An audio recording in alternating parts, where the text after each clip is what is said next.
Ya, selamat pagi siswa-siswi kelas 9. Terima kasih untuk kalian sudah menyelesaikan tugas seni lukis dengan beberapa sedikit pengarahan dari saya ya, yang dijelaskan melalui video sebelumnya tentang aliran seni lukis. Jadi sengaja saya mengeksplor kalian untuk yuk coba dulu kalian membuat lukisan gitu. Kalian pilih salah satu yang kalian suka alirannya, dan di dalam video itu kamu jelaskan apa alasan kamu suka dengan aliran itu dan temanya apa. Itu yang penting, temanya itu harus ada gitu. Itu yang saya lihat bahwa semua dibuat harus ada tujuannya. Nggak mungkin sesuatu tuh dibuat nggak ada tujuan, pasti ada tujuannya. Nah, itu pembukaan awal saya gitu. Nah, sekarang ini saya akan lebih menjelaskan secara lebih spesifik bahwa seni lukis itu adalah bentuk karya seni rupa yang hanya terdiri dari panjang dan lebar. Itu berarti dia dua dimensi. Dan dia fungsinya, menurut fungsinya, dia hanya sebagai karya seni rupa murni. Kenapa? Karena hanya dinikmati saja keindahannya gitu ya. Itu kalau dibuat secara terapan kayaknya tidak ini juga gitu, karena hanya sebagai bentuk bisa dinikmati keindahannya secara batiniah. Nah itu dia.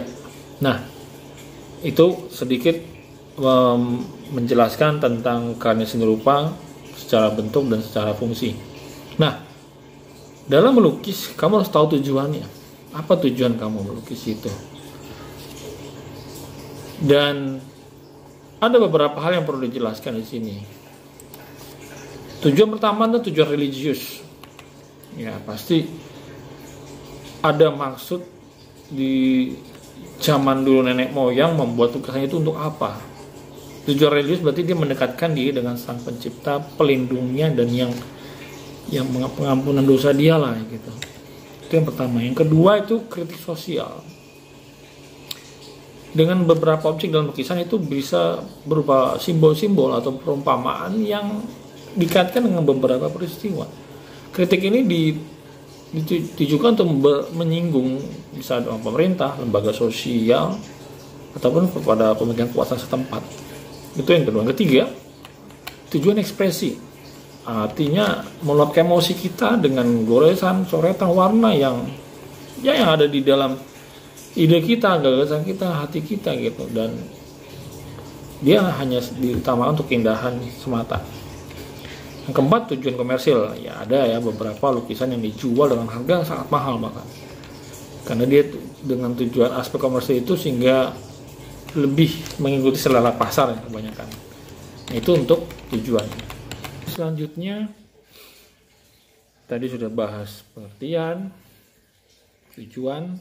Nah, kita lanjut ke dalam gaya dalam seni lukis. Itu ada 3 gaya. Gaya pertama itu gaya representatif. Artinya dia dalam objek lukisan itu nanti mewakili bentuk yang sebenarnya yang kita ambil dari objek-objek alam. Itu untuk representatif. Yang kedua itu deformatif. Deformatif itu ada sedikit perubahan dari bentuk aslinya, tapi kita masih paham bentuk objek yang kita lihat di dalam lukisan itu, tapi agak sedikit keluar dari bentuk aslinya gitu. Itu deformatif. Dan yang ketiga itu non representatif. Artinya dalam lukisan itu sama sekali tidak ada lagi bentuk yang sebenarnya dari alam gitu. Itu lebih ke kombinasi unsur-unsur seni rupa ya, dari titik, garis, warna, bidang, tekstur, dan bentuk. Jadi itu untuk gaya dalam seni lukis. Kemudian gaya representatif itu ada beberapa aliran. Salah satunya mungkin yang sudah kamu lukis, yaitu pertama aliran naturalisme. Aliran ini benar-benar menyesuaikan dengan keadaan alam nyata gitu ya, dengan bentuk unsur-unsur yang ditampilkan, ada titik garis seperti biasa, perspektif, ada gelap terang, dan itu dibuat benar-benar seteliti mungkin ya. Jadi bahkan dia lebih indah dari kenyataannya gitu. Pelukisnya salah satunya Basuki Abdullah yang ada di Indonesia. Mungkin ada juga pelukis yang lain di luar itu, kamu bisa cari dari literasi yang lain ya. Yang kedua itu realisme. Realisme ini dia memandang dunia ini, bumi ini apa adanya gitu, tanpa menambah atau mengurangi. Jadi sesuai dengan kenyataan hidup. Salah satu tokohnya adalah Trubus. Ada juga beberapa tokoh yang lain ya. Ada Sujono, ada Wardoyo Tarmizi, dan kamu bisa cari lagi di literasi yang lain. Yang ketiga itu romantik. Nah, aliran ini lebih ke imajiner. Ya, seperti yang saya jelaskan kemarin ya, mungkin udah jelas ya. Peristiwa yang dahsyat, kejadian-kejadian yang dramatik gitu, kayak misalnya kemarin kayak ada gambar pernah lihat perang di Penogoro gitu ya. Banyak yang sedang berkuda, pangerannya itu kan, Penogoro. Nah, itu salah satu lukisan aliran romantik. Salah satu pelukisnya Indonesia adalah Raden Saleh. Kamu bisa cari pelukis yang di luar negeri juga bisa cari nanti ya. Kemudian yang keempat itu aliran ekspresionisme. Saya sudah jelaskan juga ya. Jadi pengalirannya itu lebih ke jiwa si sang perupa ya, secara spontan gitu. Contohnya kayak Avandi pelukisnya. Berikut yang kelima, impresionisme. Ya, ini penggambarannya sesuai dengan kesan saat objek itu dilukis gitu, ketika dalam kondisi mungkin sedang hujan, rintik-rintik, sedang cerah, pernah adalah pembiasan cahaya, itu benar-benar penggambaran sesuai dengan kesan saat objek itu dilukis. Salah satu pelukis Indonesianya adalah S. Sujojono ya. Kamu bisa cari pelukis yang lain di luar. Dan kemudian ada keenam itu surrealisme.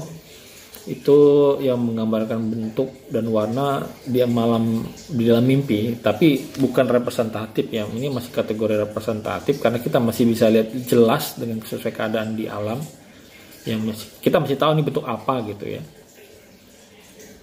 Tapi mungkin bisa digolongkan ke dalam deformatif gitu.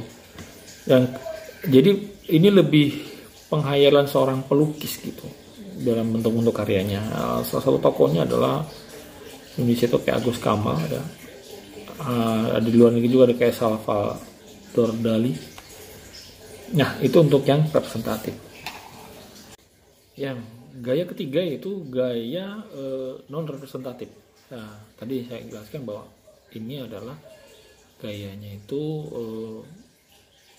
lebih mempresentasikan unsur seni rupa gitu. Jadi tidak seperti representatif tadi yang mewakili objek alam gitu, bentuk alam, ya, pemandangan alam seperti itu dan segala macam yang kita mesti tahu ini bentuk apa gitu. Tapi kalau di non representatif itu sama sekali kita nggak tahu dibentuk apaan, tapi dia benar-benar menampilkan unsur seni rupa. Memang benar-benar ekspresi jiwa yang mungkin hanya si pelukis itu yang tahu gitu, dan dia akan menjelaskan apa maksud dan tujuan dia menggambar lukisan itu gitu. Jadi ini adalah ungkapan kebebasan yang memang menggambarkan kenyataan yang ada dalam dunia batin seseorang gitu.